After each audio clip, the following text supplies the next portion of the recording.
Hey there, everybody. Welcome back to another episode of the Build Your Copywriting Business podcast. Hey there, Kate. Hello, hello. Hello. I feel like it's been a while since it's just been you and I. You and I have been interviewing students left and right, center. And it's delightful because we just get to listen to stories. Very delightful. Delightful. That make us happy. Yes. Love that. Not that spending time with you alone does not make me happy. It very much does. Good. I enjoy your company. Yes. Today, friends, and we also enjoy hanging out with you, friends, listeners, viewers, and general copywriting community. Today, we are going to talk about taking a break from something, or at least dialing something down. And it's actually a bit ironic. Very ironic. What's the opposite of self-serving? Self-defeating, I guess. Unserving. Oh, yes. Self-unserving. Consider yourself unserved. I think it's important as creatives that this is something that we keep in mind. And as usual, I'm talking about things very vaguely and mystically before I tell you what we're actually talking about. We're talking about the concept of consumption versus creation, and what percentage of time things are coming out of your brain versus going into your brain. For example, because there is so much to consume in business, certainly as a business owner, and I know that you guys can relate to this, there are articles, there are podcasts, there are books, there's any number of, if you're a CCA student, the course itself. But then, I will purchase additional business courses and I will, and there's a lot to consume. And I think I fall into the trap of like, well, I have to get to the end of this. Like me trying to get to the end of the internet, which I have not. Best of luck. Let me know when you get there. Not yet. And what do you find? I haven't. Gotta be frightening at the very end of the internet. And there's useful stuff. Don't get us wrong. Again, very, very not very self-defeating, but slightly self-defeating because you are in fact listening or watching a podcast right now. I get that. However, there is a time and a place for that. What I would advocate, and then I think we want to talk about in this class, is that we have to dial down the consumption strategically and dial up the creation, and sometimes even just the blank space. And sometimes turn off the consumption for a solid 24 hours, if not a whole week. I think my biggest thing lately, my focus has been largely around email and email newsletters, because you start subscribing. It's so easy to subscribe to. I have one strictly about AI, and then many about marketing, and then, one about PR and one about HR. And then I looked at the HR one and I was like, why am I subscribed to this? There's nothing that I necessarily useful, but great to subscribe, great to get that information. And I would say, yeah, sure.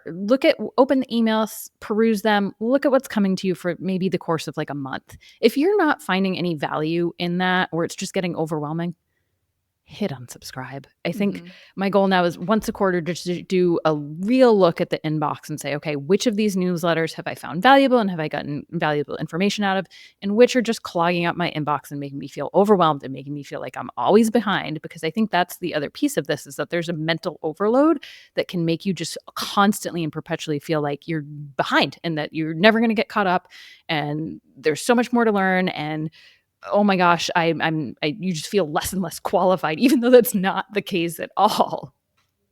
My particular brand of dysfunction is kind of same coin, other side. And I do this with podcasts a lot, is I'm subscribed to so many podcasts. And then obviously they come in every day and I get excited. It's actually one of the first things that I check in the morning, because it's like, whoa, free new stuff.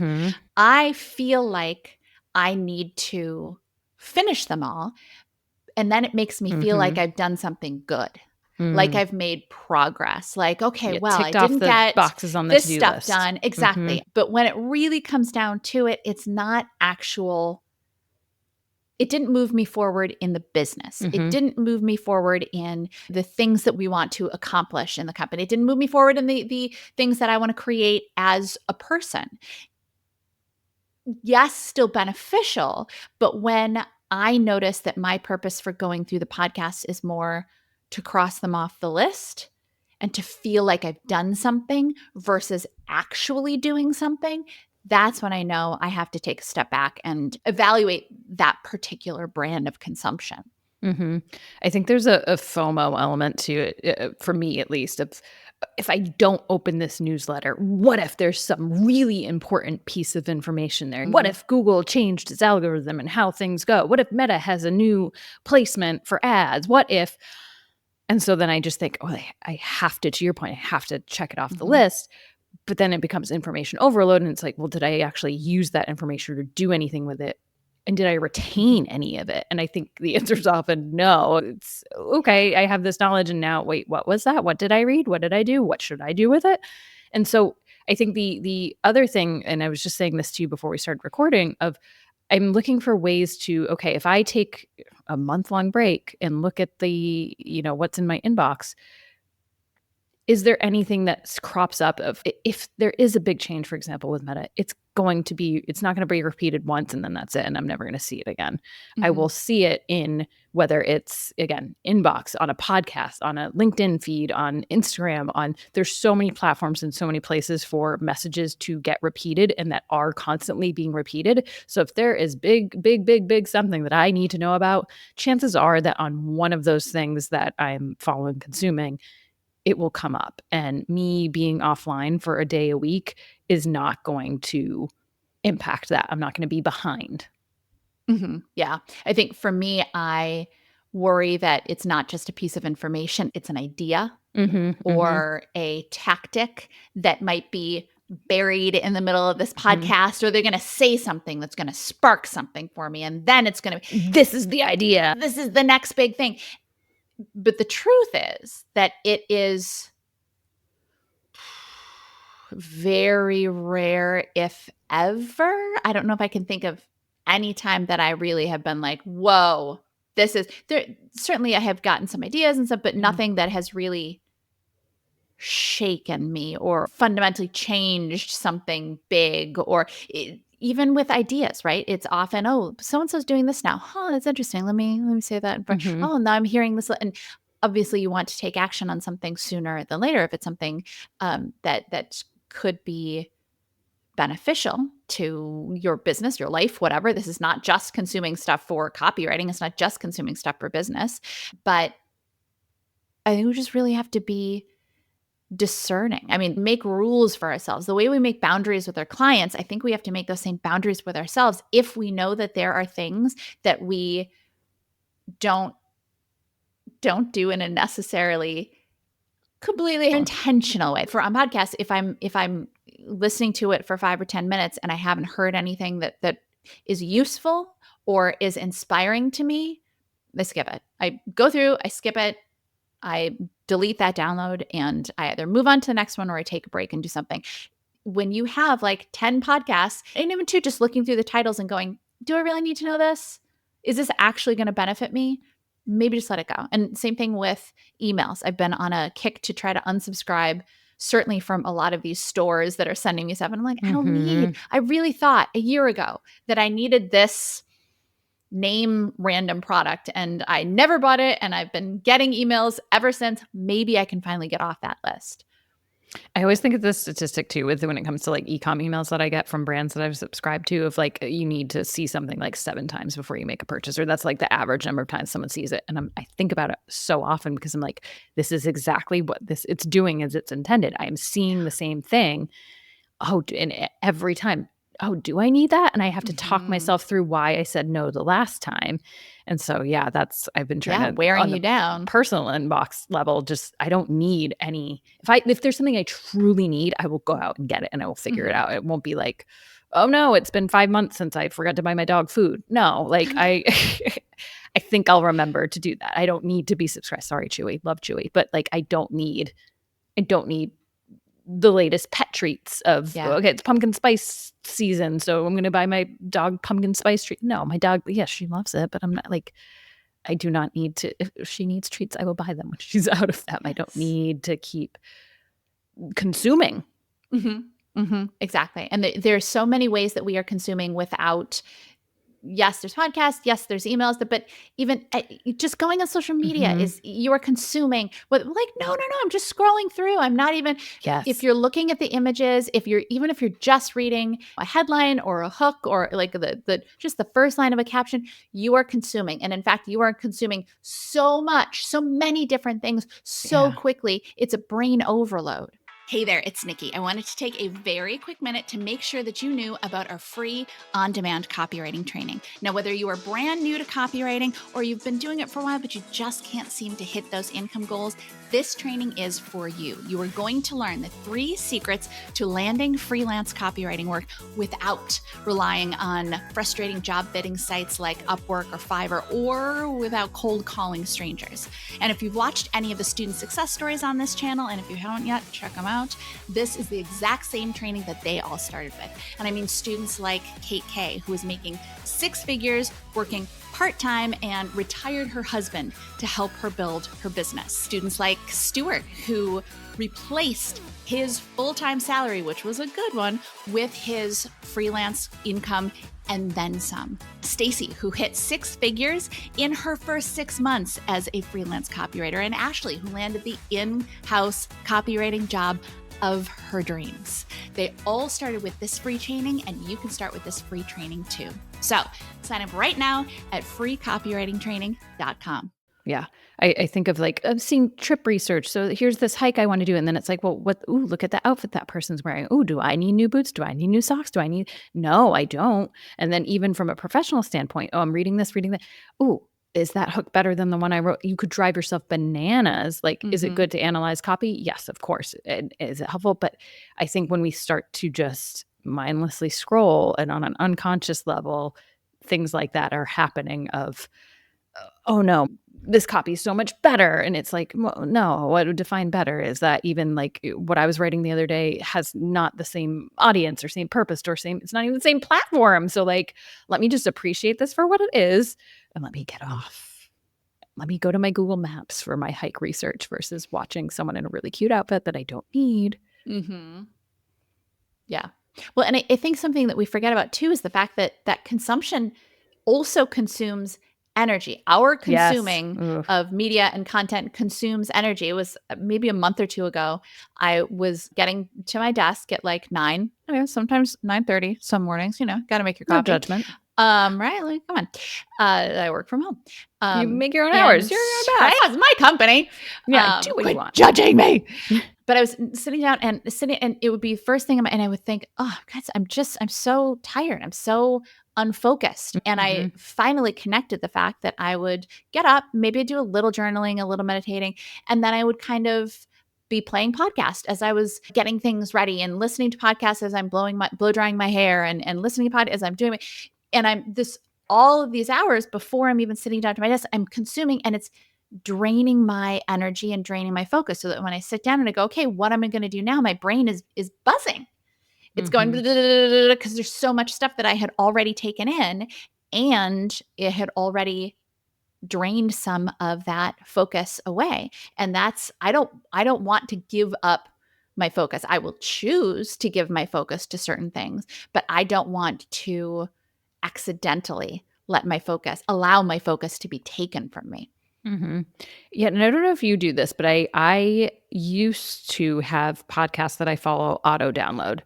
Again, this is very unself-serving. What did we say? Is self Don't listen to any other podcast but ours, I think is what we're saying. Download ours, please. No, but I think once I stopped doing that and I started using Spotify instead of Apple, just because user interface-wise, it helped me separate, okay, I'm going to go in and I can still follow shows I want to follow, and it shows me new episodes, and I can go into new episodes, and then I can decide from there which ones I want to add to my list. So it adds a little bit of friction. It adds a step for me.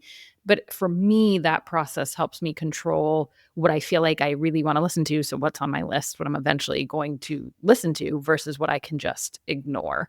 And so once a day, once every other day, I listen to podcasts when I walk the dog. And so often I'll be like, okay, what are the new ones? Add. Nope, skip. Okay, now I got 2 for today. And that way they're not all just auto downloaded, because I found it very hard to, if they were automatic, I'm like, yeah, they're downloaded. it's like buying a book. I'm gonna read it. Yeah. Versus now I don't have to undownload anything, and it's just Interesting. Yeah. Are you an auto downloader? I am an auto downloader, but I also feel like I'm taking back some of when I'm like, nope, I don't need to listen to that one. So I'm going to remove it from the queue. So it makes me feel like I have a little bit of power in my own listening. Good God. 2025 is weird, but I can see that. I can see that perspective as well. Yeah. I think when it comes to things that we're going to consume, and we'll talk about what to do instead of consuming certainly in just a moment, but just be cognizant of and make sure it's something that you're using. Make sure it's either an idea that you go, oh, you know what? I'm gonna put that into play. I'm gonna put that into play, or oh, that's something I want to think on some more, or oh, this is an actual tactic, or this is an actual, or certainly entertainment's fine too. Just my suggestion would be to be aware, that we all just be a little bit more aware of how much is actually going into our brains so often without us even noticing it. Yeah. And from a messaging copy standpoint, marketing standpoint in general too, I think, yes, there's so many newsletters that are great and have great information, but they're telling you information, they're telling you tactics. I think just as valuable for us as copywriters is subscribing to various companies where they don't even have to be ones like, if you're afraid, you know what I was saying about e-com, and we were talking about like, oh, I subscribe to this brand because I thought I wanted this sweater, and I don't subscribe to things that maybe like toothpaste, or I don't know what, everyone uses toothpaste, so maybe that's a bad example. But if you don't brush your teeth, subscribe to toothpaste emails. Or for me, maybe it's a men's fishing company. The point is seeing what tactics people are actually using in their emails versus reading about different tactics can be just as valuable. So for example, there was some online course, I want to say, that came through, and they had the price and they had it strike through with then the cost per day. So you couldn't obviously pay for it daily, but the point was to show this is how much it's actually costing you per day. And it was like, pennies. And I was like, that's a great tactic to actually show me like, okay, yeah, it's 300 whatever dollars a year, but like that equals pennies, literally pennies. So that I think can be just as valuable to see and consume that type of information. You say, oh, okay. And then maybe put it in doc, or you have ideas of things to kind of reference. But it doesn't necessarily have to come from, to me, sometimes the newsletters can be way more overwhelming because they're trying to pack in so many different ideas and so many different tactics, and you're not actually seeing it versus, oh, that stopped me as a consumer, that had an impact. Okay, that might be an effective thing to try with my clients if it's the right fit. Yeah, I like that. And then giving yourself a container, right? I'm going to spend 20 minutes or half hour going through these competitive analysis email, not even competitive analysis, but looking for marketing ideas. And I'm going to spend 20 minutes, I'm going to spend a half hour, and then that's going to be it. And something to think about too is using the different tabs. And if you have tabs in your inbox, maybe using those tabs strategically as well. I think then the question is okay, if I'm cutting down my consumption, what am I going to do instead? And yes, stare at a window. But truly genuinely, though, right? Like, I mean, yes, creation is great, and we create as copywriters, we create for our clients, and many of us want to be or are creative writers as well, and we have that. But we can't spend all of our time creating in the same way that we can't spend all of our time consuming. There has to be white space. To your point, there has to be time to stare out a window. And I think it can be very uncomfortable if you've been going at such a high speed that the second you slow down even a little bit, it can feel like, but I'm not doing enough. And then for me, there's guilt of like, I'm slowing down. We have an episode, I'm not sure when this is coming out in relation to, we caught up with Adele. We'll link to that episode when it is live. But she was talking about the similar thing of like slowing down and having space for herself, and like, oh, wait, you actually need that space. But you have to really sit with that discomfort and potential guilt for a little bit before your body can recalibrate to, oh, this is normal. I'm operating at a normal speed and level, and not just go, consume all the time. It's an adjustment period.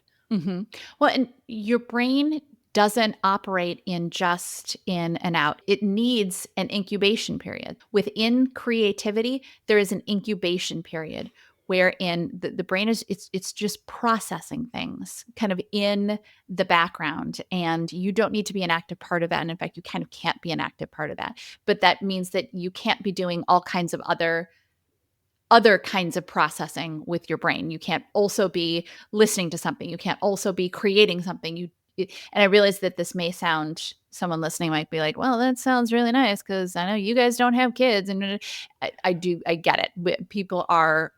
We are very busy, busier than ever before. Every single human being is busier than ever before, but it doesn't have to be a half hour of sitting in silence, of looking out the window. Even if you can carve out 5 minutes, 10 minutes. If you go pick up the kids from school, if you're lucky enough to be able to do that, you pick up the kids from school, can you leave 10 minutes earlier and instead of driving right to the school, drive to a park and just sit there for 10 minutes and just stare out the window at some trees, or at your house, stare out the window, as long as looking at your own yard isn't going to make you feel stressed out. I get that. There are all the leaves I have to pick up. Yeah. Oh God, I have to rake this weekend, and or snow, or whatever the season is where you are. Yeah, there's always something to do with yards. Nobody tells you that. There's always something to do with yards. Yards are like having a pet. But you have to break out that time as well. Your brain needs a break, and sleeping is very important. Do not get me wrong. But even that's not enough. It needs breaks during the day to just be. Yeah. I think I had it at some point, and I don't know, I removed it probably because I was ignoring it for a while, but I put it back on my calendar at noon, and the time needs to shift sometimes, but it's there, and it's a reminder for me. Ask me how many times I've done it this week. It's only been twice out of 5 days, but you know what? I'll take it. That's a win. Well, technically it's only Thursday, so you're at 50%. It's true. I got one more day. Well, you're not wrong. And the day's not over, so true. The ship sailed today, and that's okay. But I put so I use we really should seek sponsorship. The Calm app, if you're listening.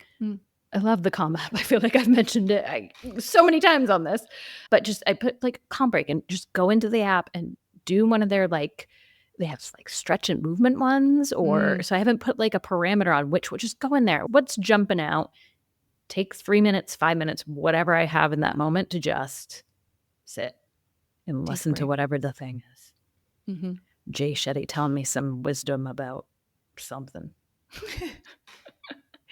I see you've been paying very Calm close does attention. not want to sponsor us anymore. Well, there goes that opportunity. That's all right. We don't need them. No, but seriously, Calm, call us. So, again, clearly, I'm not going to stop listening to podcasts. Kate's not going to stop reading newsletters, and vice versa. And we're not going to stop reading business books, and we're not going to stop. Lord knows I'm not going to stop reading fiction books. That's what really keeps me sane. But I think we all collectively have to give ourselves a break and be a little bit more cognizant of what these balances are. The consumption to creation to just being, and shift things a little bit more so that our brains are getting that break and our brains are getting the opportunity to utilize the things that we are consuming. We can't keep running on the little hamster treadmill.